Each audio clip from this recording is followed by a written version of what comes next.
Buenas tardes, mi grupo está conformado por Juan Martínez, Dayana Rodríguez, Clara Samper, María Alejandra Acosta y mi persona Geraldine Velázquez. El día de hoy vamos a hablar un poco de lo que son los diseños de experimentos. Para empezar, explicaremos primero lo que es un experimento.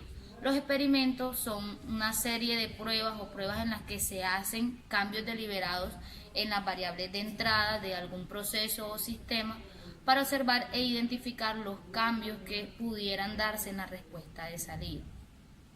Los diseños de experimentos tienen unos objetivos. El primero es tipificar u organizar el efecto de los factores controlables sobre la respuesta del sistema. Por ejemplo, mencionamos un ejemplo en el que dice a qué temperatura debe trabajar la máquina de precocido de una avena para que finalmente el porcentaje de humedad sea tolerable. Allí pues lo que se trata es de mirar que el objetivo básico ahí es organizar todas esas variables. Como segundo objetivo está optimizar el uso de recursos. Como ejemplos mencionaríamos qué cantidad de fertilizante se debe aplicar en la cosecha de caña de azúcar o también qué porcentaje de algodón es adecuado para la fabricación de una tela.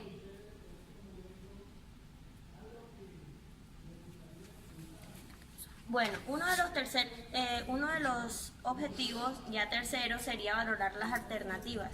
Uno de los ejemplos que encontramos aquí sería, se tienen 3 ubicaciones posibles para una bodega de almacenamiento de papa. ¿Cuál de las 3 es más conveniente de tal manera que la pérdida por deshidratación de la papa sea menor? ¿Cuál se utilizaría, si datos históricos o diseños de experimentos? A continuación les mostraré las 4 fases de un experimento, las cuales son diseñar, ejecutar, controlar y analizar. En la parte de diseñar tendremos cómo medir la respuesta del experimento YDS, en qué momento medirla, cuáles son las unidades de experimentos y cómo se escogerían, cuáles son los factores de diseño XDS y si existen factores de perturbación ZDS. En el segundo encontramos ejecutar y controlar. De aquí se garantizará que las condiciones en la etapa de diseño se cumplan y si se disminuye el error aleatorio. En la última, que es analizar, se compararán de manera objetiva y se validan los resultados que este experimento nos muestre. Siguiéndoles, diré las definiciones de 3 factores. Factor controlables, que son las variables de entrada del sistema XDS sobre las cuales se generan alteraciones predeterminadas. Segundo, los niveles, que son los valores o atributos que se toman de cada uno de los factores en las fases del experimento. Y por tercero, son los factores de confusión, que son aquellas variables controlables del sistema que guarda relación con la respuesta YDS y cuya falta de control puede generar conclusiones erradas del experimento que se lleva a cabo. Continuando con las definiciones, vienen tratamientos, combinación de los niveles de los factores a los cuales se someterá a prueba las unidades experimentales. Factores no controlables, variables propias del sistema que se pueden controlar durante el experimento y alimentan el error experimental. ¿Se pueden medir? Esto diría que sí, inclusión de covariables, y si no, sería aleatorización. Principios básicos del diseño de experimento. Aleatorización. Escogencia mediante procedimientos aleatorios de las unidades experimentales que serán sometidas a cada tratamiento. Esto permite eliminar sesgos en la selección de las unidades experimentales, repartir los posibles efectos que puedan tener los factores no controlables sobre la respuesta. Replicación. Consiste en realizar repeticiones de la variable respuesta por cada tratamiento. Esto permite valorar la incertidumbre en el experimento. Inclusión de bloques. En experimentos que identifican posibles factores o confusiones, es conveniente incluir un nuevo factor, denominado bloque, cuyos niveles se determinan previamente. A continuación los dejo con mi compañera. Bueno, les voy a dar un ejemplo, ¿no? Entonces, supongamos que un ingeniero metalúrgico tiene interés en estudiar el efecto de 2 procesos diferentes de endurecimiento, el templado en aceite y el templado pues en agua salada. sobre una aleación de aluminio. El objetivo del experimentador es determinar cuál de las dos soluciones del templado produce la dureza máxima para esta alineación particular. Entonces, identifiquemos la variable respuesta, factores de diseño, niveles, tratamientos, unidades experimentales, posibles factores perturbadores y las estrategias de control. En resumen, diseñemos el experimento. Entonces, ¿cómo podemos diseñar un experimento?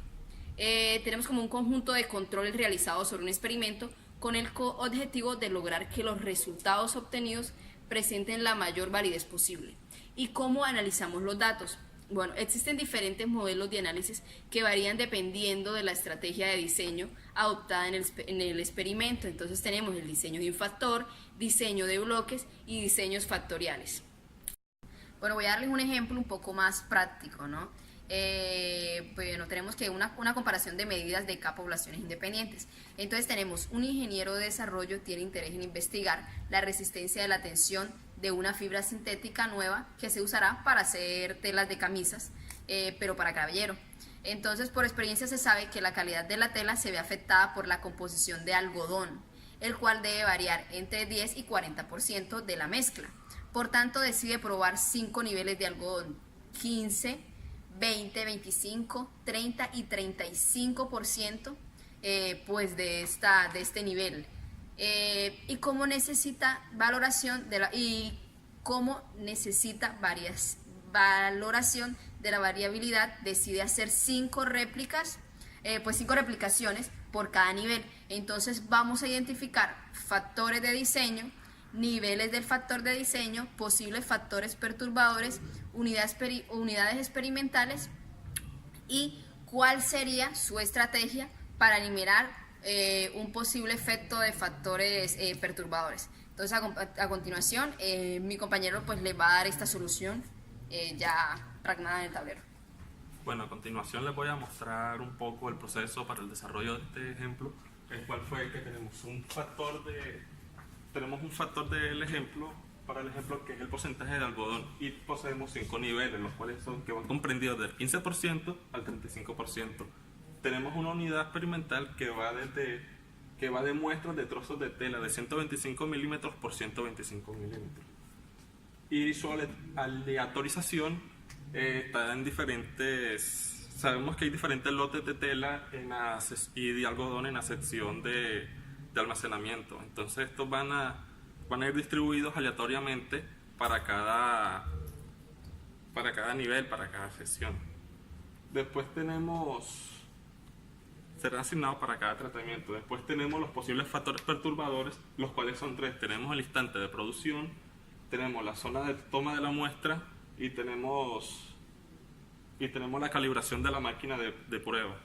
Para el instante de producción se toma una muestra de 1 metro de tela por cada 150 metros ya hechas. Y para la zona de toma de la muestra, aquí elegimos aleatoriamente cada muestra para cada tratamiento, como lo mencioné anteriormente, 1 metro por cada 150 metros ya producidos. En la calibración de la máquina de prueba sabemos que cuando tenemos máquinas que no tienen mucho uso o no están continuamente usadas, suelen tener desperfectos. Entonces aquí es donde entra esta parte, lo cual es la calibración, muy importante. Después tenemos la aleatorización de la realización del ensayo. Esto va un poco ligado con lo que mencioné aquí, que era la aleatorización para la prueba.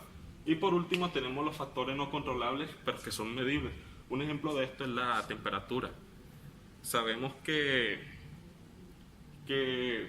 para hacer la medición, tenemos la medición en esta muestra y en estos tratamientos podemos medir la cantidad de humedad como un dato adicional para el ejercicio. Y muchas gracias, y esto fue nuestra exposición el día de hoy.